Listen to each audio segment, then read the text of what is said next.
വീട് വെച്ച് കൊടുത്തിട്ടുണ്ട്, ഒരുപാട് കാര്യങ്ങൾ ചെയ്തിട്ടുണ്ട്. ഞാൻ കാസർഗോഡ് ടു തിരുവനന്തപുരം 812 കിലോമീറ്റർ ഓടിപ്പോ ഞാൻ അന്ന് തിരുവനന്തപുരത്ത് വെച്ച് മുഖ്യമന്ത്രി വഴി 13-14 കോടി രൂപയാണ് ചെക്കായിട്ട് കൊടുത്തിട്ടുള്ളത്. അന്ന് പോലും അതിനെതിരെ പലരും പറഞ്ഞിട്ടുണ്ട്. ഞാനൊരു 100 കോടി രൂപയാണെങ്കിലും എൻ്റെ ഈ 10-25 വർഷത്തിനുള്ളിൽ ചാരിറ്റിക്കായിട്ട് ചെയ്തിട്ടുണ്ട്.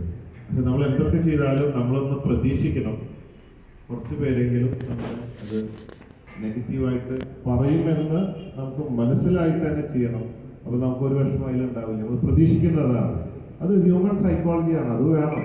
എല്ലാവരും പോസിറ്റീവായ പിന്നെ എന്താണ് നെഗറ്റീവ് ഉണ്ടാകുമ്പോഴാണ് നമുക്കത് പോസിറ്റീവ് ആക്കാൻ പറ്റുള്ളൂ. അപ്പോൾ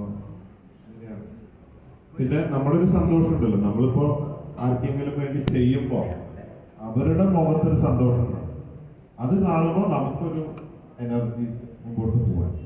അത് പൈസ കൊടുക്കാൻ കിട്ടില്ല. അതാണ് എൻ്റെ ഏറ്റവും വലിയൊരു സുഖം.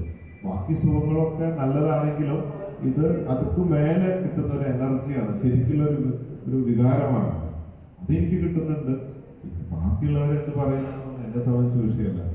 ഞാൻ എന്നെക്കുറിച്ച് എൻ്റെ മനസ്സാക്ഷിയോട് എനിക്കൊരു ഉത്തരവുണ്ട്, ഞാൻ എന്താണ് ചെയ്യുന്നത് എന്നത്. അത് കാരണം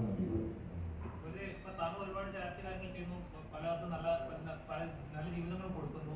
പക്ഷേ ഇതേപോലെ നമ്മുടെ സർക്കാർ പല പദ്ധതികളും കൊണ്ടുവന്നു, പക്ഷെ ഒന്നും അതിൽ നടപടിയായിട്ടില്ല. പലർക്കും വീട് കൊടുക്കുന്നു, വീട് പണിയിലൊക്കെ പല സ്കീമുകൾ കൊണ്ടുവന്നിട്ടുണ്ട്, പക്ഷെ പലതും നടപടിയായിട്ടില്ല. ഇത്രയും ഫണ്ടുകൾ നമ്മൾ ചാരിറ്റിക്കായിട്ട് ഒരാൾ ഇടുമ്പോൾ പോലും നമ്മുടെ സർക്കാർ എന്താ ചെയ്യേണ്ടത് വെച്ചാൽ അവർക്ക് അറ്റ്ലീസ്റ്റ് പറഞ്ഞ കാര്യങ്ങൾ എന്തെങ്കിലും ചെയ്യാന്നുള്ളതായിരുന്നു. ശരിക്കും പറഞ്ഞാൽ നാട്ടിൽ നശിപ്പിക്കുക എന്നുള്ള സ്കീമല്ലേ ആണ് ചെയ്യുന്നത്.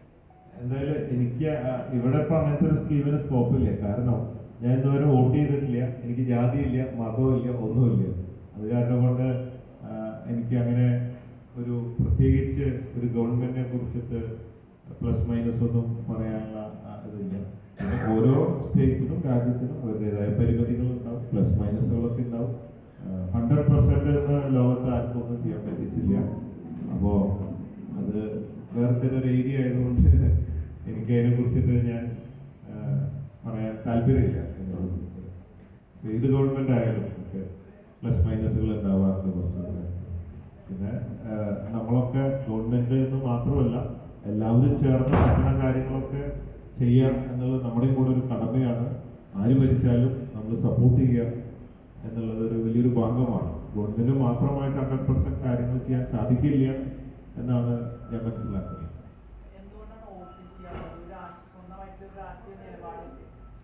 അതുണ്ട്. എന്തെങ്കിലുമൊക്കെ നിങ്ങൾക്ക് എന്തൊക്കെ ദുശീലമുണ്ടോ എന്ന് ചോദിച്ചാൽ എന്തെങ്കിലും 2-3 പറയാൻ വേണ്ടേ. ശീലമായിപ്പോയി. പല ശീലങ്ങളിൽ ഒരു ശീലം എന്നേ ഉള്ളൂ. ശരിക്കും ചെയ്യണം, തെറ്റാണ് എങ്കിലും അങ്ങനെയാണ് ഇതുവരെയുള്ള ഒരു ശീലം. അല്ല, അങ്ങനെയൊന്നുമില്ല. ഞാൻ എല്ലാ പാർട്ടിക്കാരോടും എല്ലാവരുമായിട്ട് വളരെ അടുപ്പാണ്. എനിക്ക് അങ്ങനത്തെ വികാരങ്ങളില്ല. ഇപ്പോ ഇന്ന പാർട്ടി, ജാതി, മതം, എൻ്റെ ജാതി, മനുഷ്യജാതി, മതം, സ്നേഹമതം, അങ്ങനെ ഉള്ള യാതൊരു വികാരങ്ങളും എനിക്കില്ല. നമ്മളുടെ സ്നേഹിക്കുക, സ്നേഹിക്കപ്പെടുക, അതാണ് നമ്മുടെ ഒരു അങ്ങനെയാണ് യൂസ്ഡ് ആയത്. അതാണ് അതിൻ്റെ ഒരു ഭാഗം. തെറ്റാണോ എന്ന് ചോദിച്ചാൽ തെറ്റാണ്, പക്ഷെ ചെയ്തിട്ടില്ല ഇതുവരെ. തോന്നിയാൽ ചെയ്യണം.